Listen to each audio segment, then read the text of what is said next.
Let's get up and sing our opening song here. Everybody, get up on your feet. See the light in everybody you meet. Everybody, get up on your feet.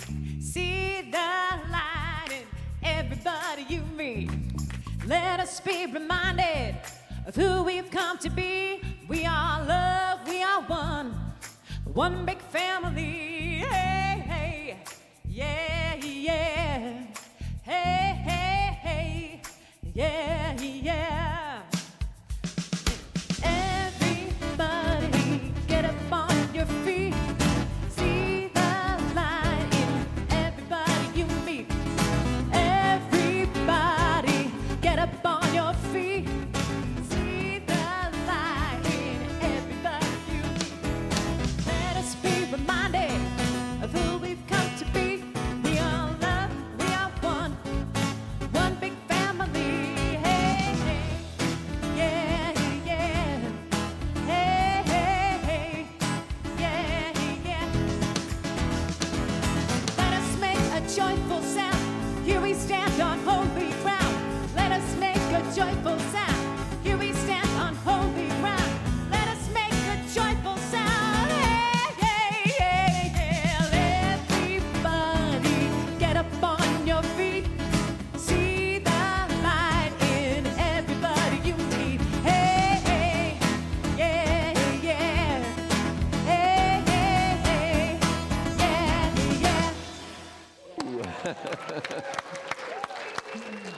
See the light in everybody you meet. Thank you so much. That was beautiful. Thank you, Elise. Thank you, Elise, for doing the music during our meditation. That was beautiful. Yes, yes, yes. Good to see everyone. And wow, we come together here at Redondo Beach Center for Spiritual Living to remind ourselves that there is something in us that is so powerful, that is so creative, that is so loving, that is so infinite, and we come to remind ourselves of that. So we don't think that we're just little old me, right? We know that we're much bigger than this human experience. Yes? All right, so we come to do that this morning. I'm Reverend Gregory Toole, and what a beautiful place it is to be here. Thank you all. Hope you all had a very good Thanksgiving, and I'm going to call forward Jan Mintz from our board to give us our announcements today. Come on forward, Jan. I like those earrings. Look at these earrings she's got on here. Good morning, family. Had to get your attention somehow. So the big news, of course, is, for me, Angel Project. Today is the last Sunday we're going to be collecting. And we collect in November so that for the first week of December, we get the cards to our families and they are able to do their shopping where there's still stuff to buy. You know, that feeling, we got that thing picked out, and then you go, oh, it's gone. So this is our last Sunday to be God in action, and I appreciate the opportunity that we're given to be able to do that. We are supporting 40 South Bay families, and we've been doing this for over 20 years, 40 different families, so we have supported over 800 families here in the South Bay. I know, we are amazing. My personal, heart goes out to the hospice families. These are families who have a child who is gravely ill, and they are facing economic challenges too, and I can relate to that. Our daughter, when she was 3 months old, was diagnosed with epilepsy. So I was not able to go back to work. Somebody has to be home, be the caregiver. We were blessed to have family that helped us along, and so I know our family is going to help these families do the same thing. And we actually have, an angel congregant who at one time faced food and housing challenges and insecurity, and is now able to pay it forward by adopting an entire hospice family that was taken care of by this angel of ours. So you guys just are amazing. And so the other thing besides today being the last day to take at the tree, Giving Tuesday is coming up. So I encourage all of you guys to put out on your social media contacts that all the money that's raised for Angel Project goes directly to those families. I work for free, so there's no overhead costs. And so we're so, supporting local families, and people can call in their donations. If you're streaming today, 10 o'clock, you guys mark on your phones, 10 o'clock Monday morning, you call in and talk to Doris and make your credit card donation that way. Come on into the office, drop your stuff off that way. All of our donations are tax deductible, and we are so close to our goal, you guys. We're just a few $1,000s away, so I know we're going to push us over the limit and just make this the best Christmas ever for these families. So, in gratitude, I thank you all. Our Women's Circle is hosting a Christmas holiday boutique and potluck fundraiser for our center next Sunday, December 8th, after service. You're all invited. You're invited to purchase poinsettias in honor or in memory of someone special to decorate our sanctuary for the holidays. The names of those being honored will be posted in the lobby, and you may take your poinsettias home after the candlelight service on December 24th, Christmas Eve. Order forms are available at the front desk. Flyers for our grief support group, ecstatic dance, holiday concert, and our very first vegan potluck are available at the activity table in the foyer. Also, see the weekly e-bulletin and the Spirit Speaks magazine for a full list of activities. We are now offering meditation, our first this morning, from 10:30 a.m. until 10:45 before our service on Wednesday and on Sundays, right here in the sanctuary. Our main door and a part of our foyer will be closed for a couple of weeks. You know, we have plumbing work going on. Please use the door at Nob Hill or in the kitchen in Richelieu Hall to enter our building after this Sunday. Mark your calendar for Tuesday, December 24th at 6 p.m. for our Christmas Eve candlelight service. Childcare will be available. If you would like prayer for something in your life, please come to the front of the sanctuary by the piano after service. One of our practitioners will lead a prayer circle. If you're here for the very first time and you raise your hand, is anybody here for the first time? I'd like to raise their hand because our ushers have a gift bag for you. Anybody? If you're too shy to raise your hand, you can always stop by the desk after service and pick up that gift bag there. It gives you some information about our teaching and our center. So now we will have some music as we turn within, getting ready for our invocation.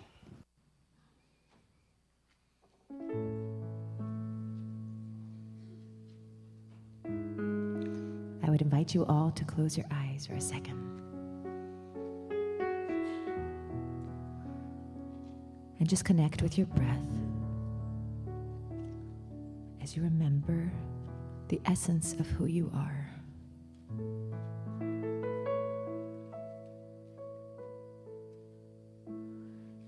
In this moment, in this place, I remember who I am, letting fear and worry fall away from me. I open my eyes and see there is only love. There is only love. Love that heals, love that sets us free. There is only love.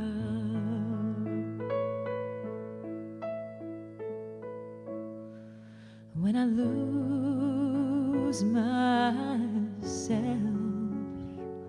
when it seems I've lost my way, when I go inside and I quiet my mind, I can hear Spirit gently say, there is only love. There is only love. Love that heals, love that sets us free. is only love. There is only love. There is only love. Love that heals, a love that sets us free. There is only love.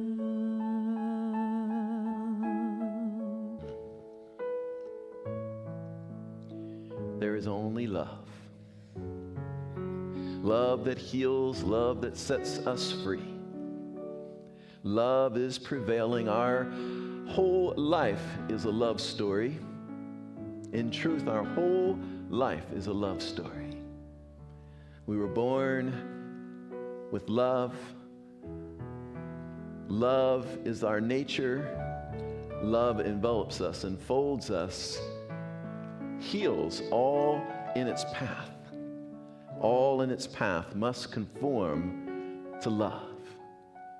And so right here, right now, I know that love at the center of our being in infinite measure is opening so widely to fill us up, to fill up this room, to fill up the city of Redondo Beach, to fill up the South Bay, to fill up this entire planet. We are radiating love this morning, and love is healing and setting us free.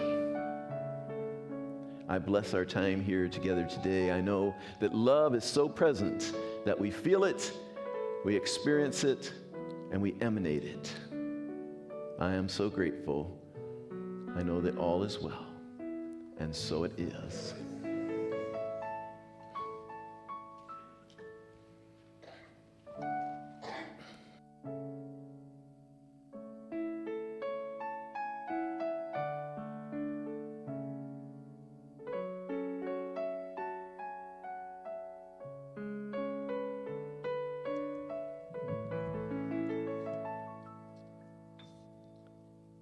Good morning. Hi.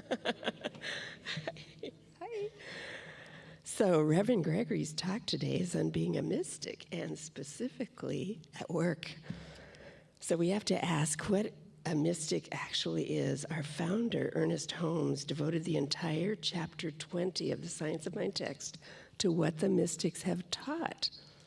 He said a mystic is not a mysterious person, but one who has a deep inner sense of life and of unity with all. It's a sense of a living presence dwelling in all. A mystic practices love, compassion, and a connection with the divine, rising above, a seeing beyond. Feeling an expansion within ourselves can be an indication that we're on that path. Living this can be a challenge sometimes at work, though, where their focuses on deadlines and data and productivity and accomplishment. Sometimes it can feel a little overwhelming, right? Ernest Holmes also said on page 52, though, of the text, that spirit and the law flow through everything, and that is how it manifests through us, whether or not we're aware. The key is consciously connecting with spirit, even in the workplace, where we spend so much of our days. Our work, then, is part of our creative expression. And when we see it as that, it can become fulfilling. Science of Mind principles pair perfectly with what we do as our livelihood. We know we're creating due to our thinking, so we can actively think that the highest good for all is coming through what we're doing. I ran across a few practical steps when doing research, and some people pause to consider spirit at regular times during the day. They set a reminder on their phone or maybe on their computer just to connect for a moment or two. Finding a space for solitude somewhere at break time allows for silent meditation, and that really refreshes the rest of the day, and I can testify to that because I had to do that. Each task, seeing it as a meditation, can help us become absorbed in it, focused and grounded. We can also remind ourselves that spirit is flowing through ourselves always and in everyone else we encounter, and our relationships with coworkers and clients can be enhanced as a result. Even if a colleague or a client is difficult, we can have compassion and know that, like everyone else, that person is on a spiritual path too. Over the course of my career, 3 people stood out. Arla, who was so positive in the 1970s that she was asked to do a workshop for our faculty, and she was the first person I knew who attended here. All right, another was Anne, who never would indulge in office gossip, and so she could be implicitly trusted, and San, who attracted everyone with her goodness. And also I found studied science of mind. We can see our work as service and as altruism, using it to share good with our immediate world. What we do in our larger life, of course, impacts our work. So if we set aside daily time and weekly time for our spiritual practices, it creates within us a sense of purpose and meaning that we take with us into the workplace. So allowing spirit to flow makes every part of our lives more rich and more rewarding. So please affirm with me. I connect with spirit throughout my workday. Throughout my workday. So do I, and so it is. Okay. Okay, thank you. And now for more music.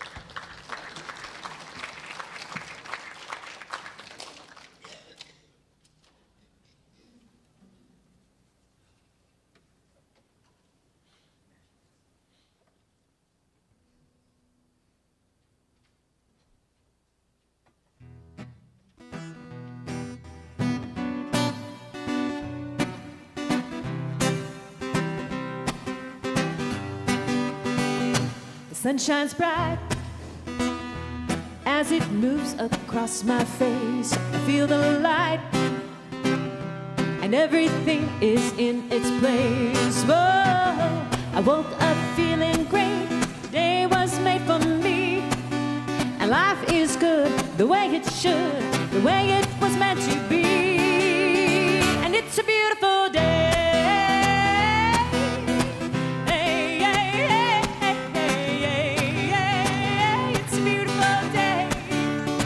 It's a beautiful day. Yeah, yeah, yeah, yeah, yeah, yeah. It's a beautiful day.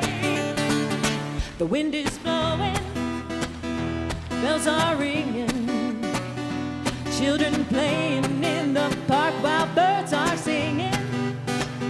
Yes, I am walking and I am laughing. Life is perfect, I'm not trying, it's just happening. Yes, it's a beautiful day. Yeah, yeah, yeah, yeah, yeah, yeah. It's a beautiful day. It's a beautiful day. Yeah, yeah, yeah, yeah, yeah, yeah, yeah. It's a beautiful day. Yeah, the sun shines bright. As it moves across my face, I feel the light, and everything is in its place. Oh, I woke up feeling great. Today was made for me, and life is good the way it should, the way it was meant to be. Yes, it's a beautiful day. Yeah, yeah, yeah, yeah, yeah, yeah, yeah. It's a beautiful day. Sing with me, it's a beautiful day. Yeah, yeah, yeah, yeah, yeah, yeah. It's a beautiful day. Yeah, it's a beautiful day. Yeah, yeah, yeah, yeah, yeah, yeah. It's a beautiful day. It's a beautiful day. Yeah, yeah, yeah, yeah, yeah. It's a beautiful day. It's a beautiful day.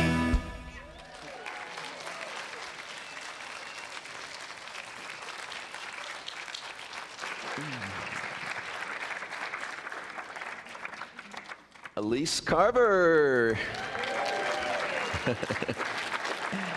It is a beautiful day. Yes, thank you for that, Elise. Wow, it is a beautiful day because you are here and because you are shining your light. It's a beautiful day. Yes? Yes, it's all because of all of each and every one of us that we show up and make it a beautiful day. As we enter this Christmas season, we're going to focus this month on the Christ consciousness. And the Christ consciousness is really us in our highest nature, us revealing, expressing, being all that we truly are, which means remembering who we truly are. Who knows who they are? Yes, yes. Sometimes someone said. Sometimes it's easy to forget who we are. Sometimes it's easy to forget that we are this divine being, that infinite power is within us, that infinite intelligence and wisdom is within us, that infinite love is within us. But what if we were to remember that moment by moment by moment? Today we're talking about being a mystic at work. So many opportunities, as Bernice shared, to shine our light in the workplace or wherever it is that we go. Some of us are retired, but still, we're out in the world. We're doing things, right? And we get to shine that light. We get to remember. And one of the first things I want to mention to you today, talk to you about today, is the first 2 minutes of your day. The first 2 minutes of your day are so critical, right? What you do with those first 2 minutes of your day, and it's only 2 minutes, and yet those first 2 minutes are so critical, right? And what I would love to see is in those first 2 minutes of your day, the first minute of your day, you set a timer for 1 minute. Now, this is assuming if you already have, a spiritual practice where you spend 15, 20 minutes, 30 minutes, an hour already dwelling on spirit, meditating, praying, and all of that, this isn't for you. Because you already got that if you're doing that every day. But let's just say, for some of us, maybe we haven't yet gotten there. And we're kind of thinking maybe even we don't have enough time for a spiritual practice. This is for you. First 2 minutes of your day. First 1 minute, you set a timer for 1 minute. A minute is pretty quick, right? It's not a long time, right? Everyone agree with that? All right. So we set a timer for 1 minute, and all we do is we sit in the stillness, and we remember that the presence of the divine is right where we are. And we just sit in the silence for 1 minute, and we ground ourselves in that knowing that God is, and I am, and all is well. We just ground in that. Second minute of the day. Declare some intention for your day. And you could easily just choose any quality of the divine. That today, I'm going to be an emanation of love. Or today, I'm going to be an emanation of peace. Or today, I'm going to be the embodiment of infinite wisdom. But set some clear intention for your day. Those 2 minutes every day, every morning, will be so powerful in your life. 2 minutes. In football, they call it, it takes 2 minutes to, if you have 2 minutes at the end of a game, if you have 2 minutes at the end of a game and you're down by one score, it takes 2 minutes to drive down the field and score a touchdown and win the game. So you can win the game of your day with those first 2 minutes of your day just by doing those two things. It really is that simple, and it will naturally expand on its own. You don't have to worry about trying to make it more than that, because as it becomes really powerful for you, it will naturally expand on its own. You will say, oh, I want to do more of this, right? I want to spend more time doing this.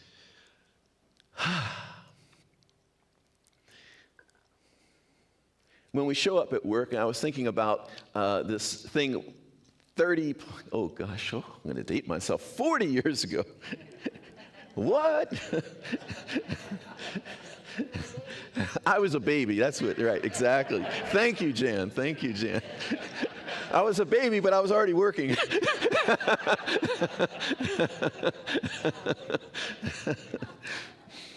I was a software developer. And there was a very complex problem at the company I work for with the way that we structured the software for our clients, whereby what we were doing would no longer work. Like pretty soon, that was no longer going to work. Well, no one could figure out how to do something different. And I love that kind of a problem, first of all. You know, it's like no one can figure it out. Oh, boy, do I want to be the one to figure it out. Well, I couldn't figure it out. However, this is where being a mystic at work comes in. However, there was something in me that did know how to figure it out. I would sit there all day at work, pounding my head. I'd have a headache by the end of the day. Couldn't figure it out. But one day when I had totally let go and I was actually taking a shower, I was just taking a shower, getting ready for work in the morning, and whew, it sounded just like that. The whole solution just came in all at once. I mean, details. We're not talking about like just like a couple little ideas. I mean, the whole solution from beginning to end came just pouring through me in that moment. I got out of the shower immediately because I'm like, go find a pen and paper. You know, I'm like writing it all down. I was like, oh my goodness.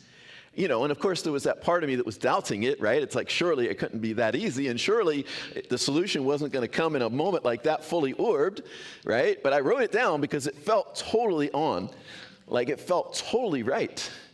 Went to work, didn't tell a soul. Because I was like, before I say a word, let me like punch holes in this left and right. And what about this? Oh, no, that's taken care of. What about this? To go like right to the end of the story, it ended up being the solution. Complete solution, all at once, right? I never forgot that because somewhere in me, there was this idea that I want to be able to do that at will rather than it just being like a spontaneous thing one day. I want to find out what that was all about. Like, what the heck just happened? But what really happened now, knowing what I know now, is that infinite creativity that was in me, I allowed a space somehow, even though it wasn't conscious at that time, somehow I allowed a space for that infinite creativity that was in me to come forth. And my practice ever since then has been to consciously cultivate that, which really is to live. That's that first 2 minutes of your day. Remember that first 2 minutes of your day that I told you about? That's that first 2 minutes. That first 2 minutes is to connect to source. It's kind of like when you call, I'm kind of like somewhat tech savvy, right? Because I started my career in the computer industry, but once in a while I'll call tech support for some product I have, some tech product I have, and I'll call them, and you know, it's a little frustrating the first couple of questions they're asking me because I'm kind of tech savvy, so they're asking me, well, is it plugged in? Yes, it's plugged in. Did you turn it on? Yes, I turned it on.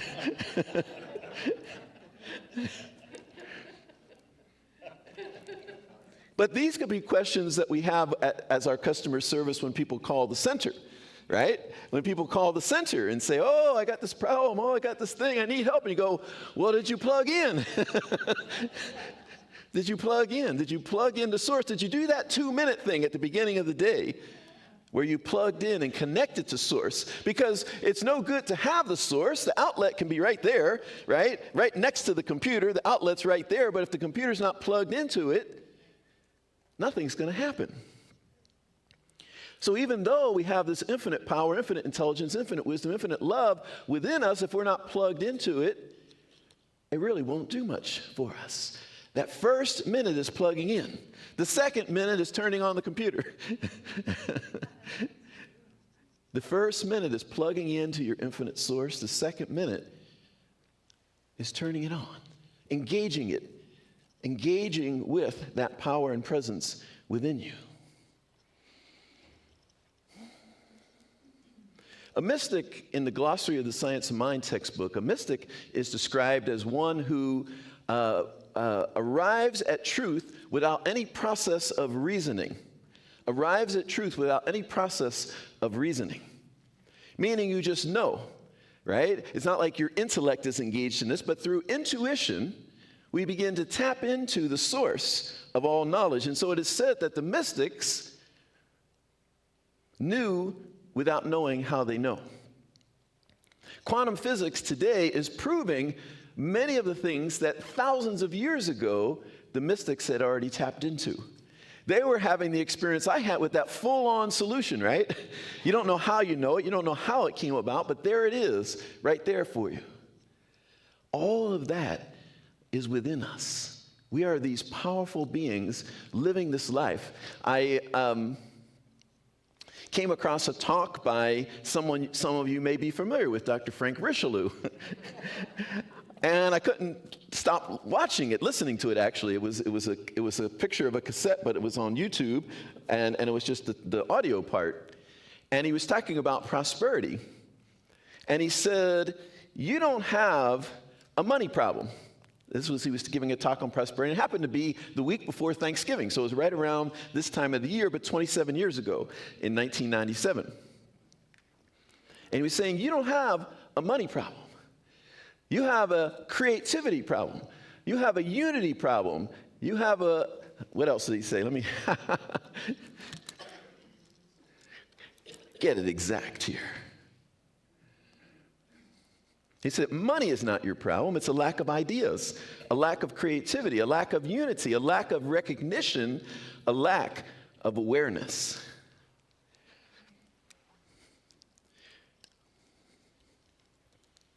He went on to talk about expanding our idea of what's possible, expanding our what it is that we're telling ourselves, how it is that we're looking at the problem. So this month, I really want to focus in on this tapping in to that source, tapping in to that power, tapping in to that intelligence within us.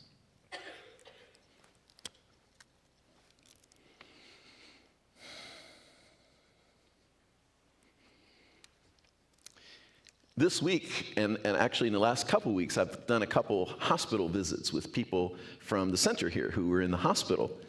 And I was thinking back on how my first hospital visit was when I first became a senior minister. And I remember I went into the hospital, and I never had a good relationship with hospitals. Kind of like when I would walk in the door, I would start to sweat. I would start to have beads of sweat on my forehead. I would start to feel faint, and I would start to feel nauseous. And so I went on my first hospital visit. I was newly a senior minister and going to visit with one of my congregants. And I got into her room, and 15 seconds in, I started feeling faint, like I was about to pass out.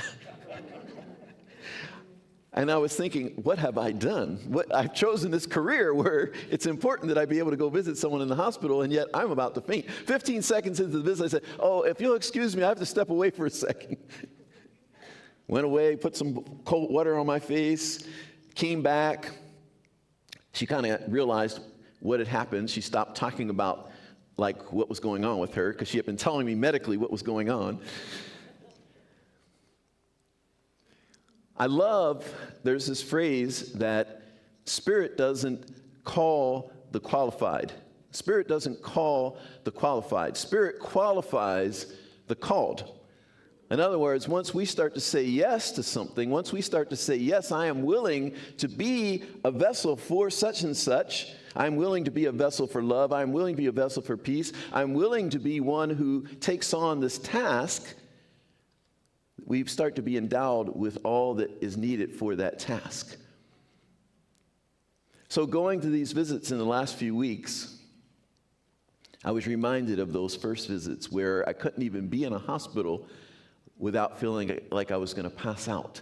And just watching through no process of my own other than my willingness to say yes to Spirit, how this presence within me has transformed that aspect of my life so that I have been qualified.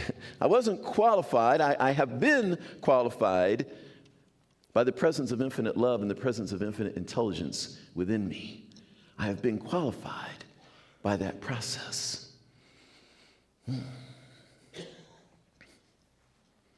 My examples are usually right there, but today they're not, so that's why I have notes. That's what notes are for.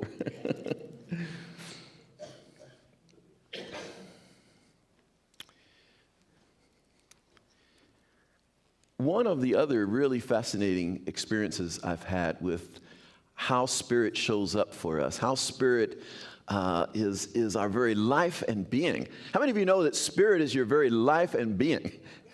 Yeah, that God is your very life and being. How many of you know that this is more than just a human, you are more than just a human being? That you are a divine being, that all power, all intelligence, all wisdom is within you. Another experience I had when I first became a minister, actually, I wasn't even a minister yet. I was in ministerial school, early in ministerial school, like first year, something like that in ministerial school. And I was in my meditation, and these words came forth spontaneously from on my lips. It said, "On Sundays, I speak." And I thought, well, that's really fascinating, because that's not at all what I do on Sundays. On Sundays, maybe I go hear someone speak. But it felt very profound, and it felt very much like an invitation. More than an invitation. It felt kind of like my marching orders, if you will.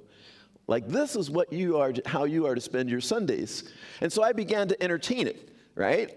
I began to say, okay, on Sundays I speak. Okay. All right, sure, okay. I'm willing to do that. But I didn't have any speaking invitations. Nor did I know how to proceed to go about getting any speaking engagements, nor did I feel I necessarily was qualified to speak. But I kept entertaining it, and I have an MBA and a business background and all that, so I started thinking like, okay, I'm going to do what I know. I'm going to start pulling together my market. I'm going to get a marketing package. I'm going to have a marketing package. I'm going to put together letters. I'm going to have all these things, which are good things, by the way, nice, good, practical things, not knocking that at all. But I want to talk today about how Spirit works when we really start to surrender to Spirit, when we really start to open up to allow that something greater than our human self to come forward. What happens? Because there I was, right, ready to do all those practical things, and at the same time, before I could even get to those practical things, speaking engagements started to show up. This is the way it is when Spirit starts to plant something in us, right? If we say yes to it. Right? If we say yes to it, it starts to create within us and all around us all the possibilities for that thing to come about. I was talking to a young woman yesterday who said that I don't know how she got laid off from her job, and she wasn't really too crazy about the job anyway. And she was saying to me, like, I don't know how to pivot here. like, how do I pivot? How do I go make a change now? How do I do something different? And what I said to her is just get really interested in whatever it is you want to do. Like, get really interested. Like, so interested that you are interesting. Because you're just so passionate about this, so interested, so learning about it that someone says, I gotta hire you. And that happened to me. That happened to me when I left my corporate job. I had three things. I said, I want to work with youth, I want to work with entrepreneurship, and I want to work with something that's international. Saw an ad very shortly after that for a job. It was international, it worked with youth, and it was teaching them entrepreneurship. I'm like, that's my job. I called the executive director of this nonprofit. I said, we got to talk.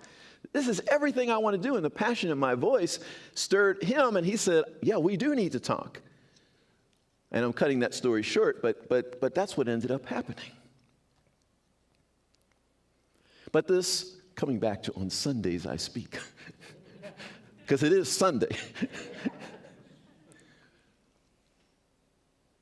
It was quite an amazing unfolding that happened from that one little phrase that came off of my lips that was not Gregory personality, ego, self-talking at that moment, if you know what I mean. It wasn't just some idea I had from the ego of like, oh yeah, I want to be up there on the stage, yeah. No, it was something deep within me that was like, this is what you are to do. And it was so mystical and magical that it became like a game for me because it wasn't me, personality, ego, driving this thing. It was something that was happening in me, for me, through me, as me, but it wasn't ego, personality, me driving it, right? And so I began to play a game with it, right? Because there would be a Sunday coming up where I didn't have a speaking engagement. And I'm like, oh, well, Sundays I speak, but I don't see any speak. Or something like that. And I remember one time it got all the way to Saturday afternoon. It was Saturday afternoon, and I'm like, okay. Well, I guess this Sunday I get to just relax and play because I don't see anything. And I was in a ministerial class on a Saturday, and at the end of the class that afternoon, the instructor, the minister said, hey, I just got a call from my partner who speaks at this place regularly, but she's sick and she can't do it, and I'm really sorry to ask you at the last moment, but could you do it? And I just smiled, really, at the way Spirit works, right? And this happened this was like over and over and over again. This happened. I mean, there was some, after a while, there was some engagement on my part of like, oh, I started hearing about churches that didn't have a minister, and I started calling them and saying, hey, if you need a speaker, I'm available. So there was some of that that started to happen, but so many times and so much of it was just the activity of infinite intelligence within me, of infinite power and creativity within me. So this is what I really want to talk about this month, that mystic nature that we have, that divine nature that we have, and how do we begin to cultivate that, and how do we begin to align with that, and how do we begin to live in such a way where our life really is that magical? I want to talk about that this month. One of the first steps, and I know it's getting time for me to close here, so, I am aware.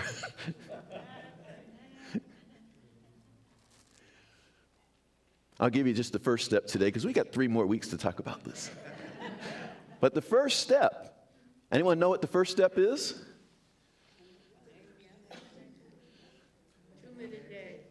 2-minute day, that's a good answer, and that would be a right answer. It's not the one I'm looking for.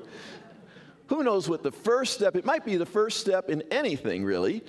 When you're going to make a pivot, when you're going to take a step, what will be the first step? Say yes. There you go. See, I knew the answer was right there. The first step is to say, I would be willing. When you're getting that call, most of us have a call, right, of something that we're being called to. I'm not saying the call, but like something we're being called to. Like when I got that on Sundays I speak, most of us have something where Spirit's been nudging us. And there's that hesitation, and there's that fear, and there's that, like that woman I was talking to this week of, how do I pivot into that? It seems so impossible from where I stand right now. And the first step is to say yes. I would be willing for this infinite power, creativity, intelligence within me to work a way for this to happen. And from there, the rest is history. Because we are working with infinite power, infinite intelligence, infinite creativity, infinite love. So that's the invitation this week. Do your 2-minute practice, plug in, turn it on, say yes.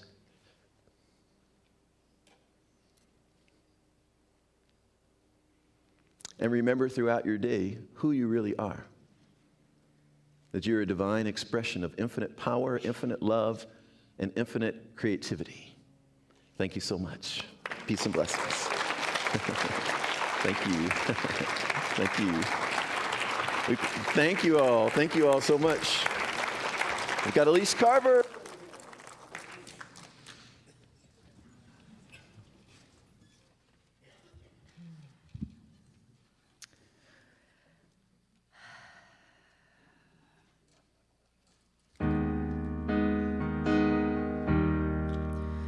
There is a power, a presence, one life, oh, and no other power can exist outside of the infinite. One love that can only be God's love. Oh, yes, I know that I walk. Oh, yes, I walk in the love of God. There is a wisdom and a knowing, a loving and a truth. Whatever you need to know will come in God's way for you. Oh, just say until it shows. I will pray and I won't move on till I know that I walk in the love of God. For the power and the glory and the love of God, oh, is everywhere. I can see that it's everywhere, and I feel it, it's everywhere, and I know in my heart, yeah, the power and the glory and the love of God, oh, is everywhere. I can feel it, it's everywhere. I can see it, it's everywhere, and I know in my heart, oh, yes, I walk in the love of God.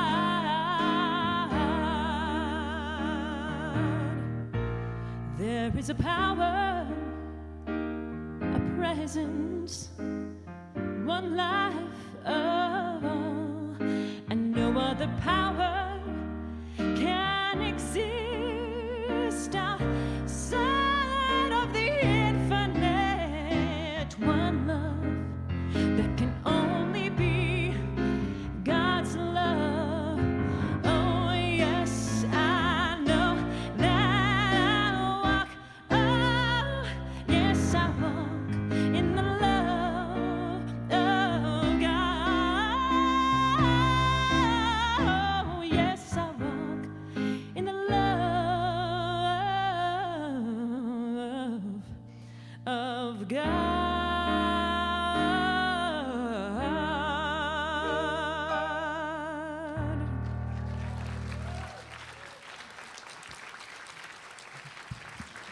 Thank you. Thank you, Elise Carver. Ah, beautiful. Yes, I walk in the love of God. Our ushers are coming forward for our time of conscious giving. Thank you for all of those of you who pledged. Wow, give yourselves a hand for all those of you who pledged. We love this community, and we want to see it keep growing and prospering and doing all the great things that we do here, and it's just going to keep getting better thanks to all of you. So look at all these ways we have to give. You can use your phone and text. You can send a text to that number and just put the amount in, and that will do the trick. You can use your phone to scan that QR code up there, and that would allow a website to come up, and you click that and give from there. Or you can just go straight to the website, redondocsl.org/donate, and give that way. And for those of you online, thank you so much for being here. And if you find value in what we're doing, we welcome you to be of support with us as well. Thank you so much. And with that, let us have our gift in our hand or to our heart, and let us do our affirmation together. Divine love consecrates my gift. It goes forth to heal, to bless, and to prosper all those who give and all those who receive. I rejoice in the sharing of my good, and I release my gift with love, and so it is.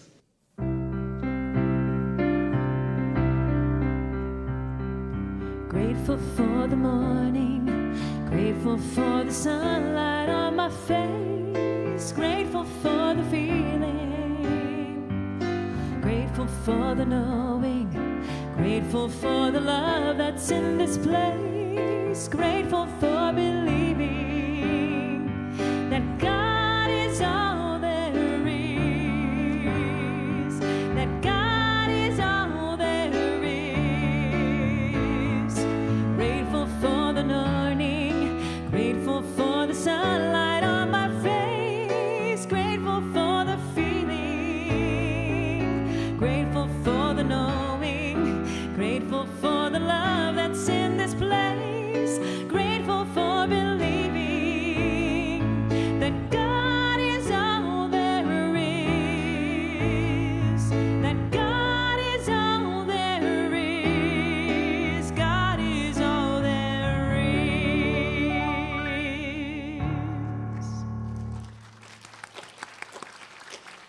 Thank you, Elise. Thank you, thank you, thank you. And thanks to all of you. And you know, this mystic thing, I want to just throw in one more thing. This mystic thing, you know, it can be easy to think of a mystic as one of those people out there who is a mystic. But what we teach is that anyone may become a revealer of truth who lives in close contact with the indwelling God. Do that? Do that? Yes, yes. So do that 2 minutes. Live in close contact with the indwelling God. All right, let's rise and speak some words of truth here today. For those of you who are willing and saying, yes, I'm going to give you an invitation today to repeat this after me. I embrace my mystic nature. I embrace my mystic nature. I know that all power is within me. I know that all power is within me. I know that all wisdom is within me. I know that all creativity is within me. I plug in, I turn it on, and I make good use of it. And so it is. Yes, yes, yes, yes. All right, let's join hands. We'll sing our peace song. Our ministers and practitioners will come up here on the stage with me. They're a little shy today, but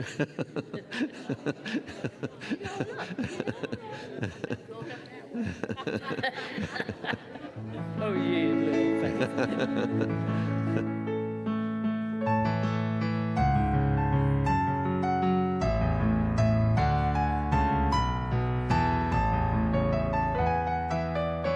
Let there be peace on earth, and let it begin with me.